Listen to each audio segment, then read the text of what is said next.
The year 1776 dawned with the American colonies embroiled in a brutal conflict with Great Britain.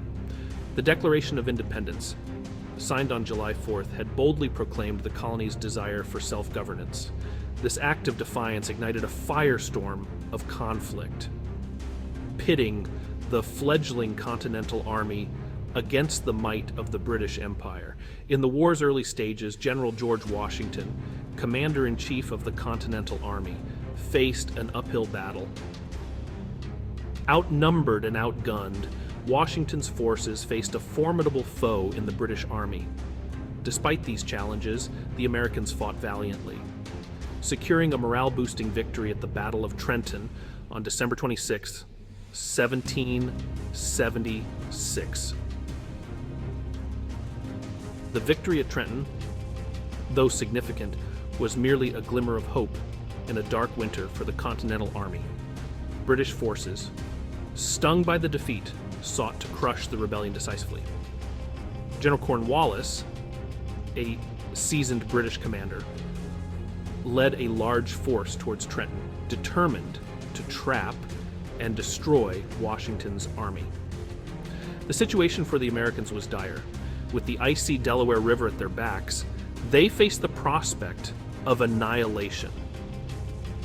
It was in this crucible of conflict, with the fate of the Revolution hanging in the balance, that the Battle of Princeton would unfold. As the first light of January 3rd, 1777, broke over the horizon, Washington's army found itself trapped between Cornwallis's forces and the icy Delaware River. The situation seemed hopeless, but Washington, ever the strategist, devised a daring plan. Under the cover of darkness, he would leave a small contingent of men to maintain campfires and deceive the British into thinking his army remained in place. Meanwhile, the main force would stealthily march south, aiming to surprise the British garrison at Princeton. The plan was audacious, bordering on reckless.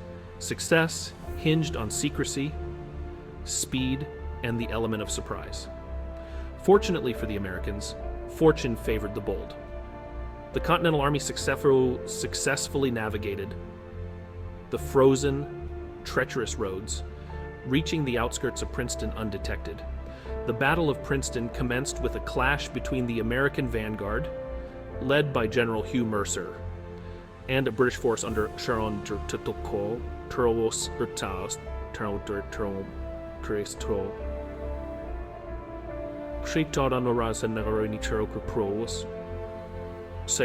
was Charles Mawhood. The fighting was fierce and bloody. Mercer's men, though outnumbered, fought bravely, slowing the British advance.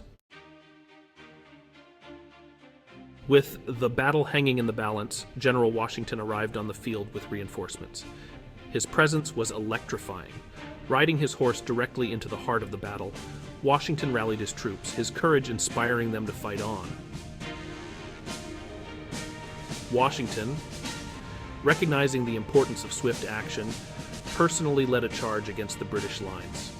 The sight of their commander fearlessly leading the attack, thus galvanized the Continental Army, and they pressed their attack with renewed vigor.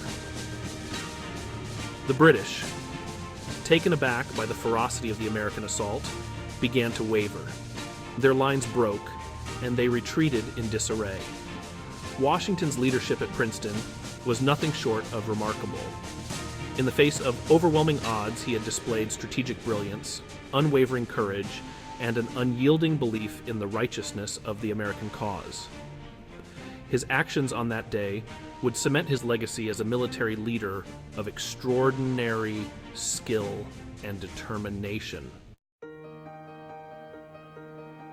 The Battle of Princeton, though small in scale compared to other engagements in the Revolutionary War, had a profound impact on the course of the conflict. The victory, coming on the heels of the triumph at Trenton, breathed new life into the American cause. It proved that the Continental Army, though outnumbered and outgunned, could defeat the British in open battle.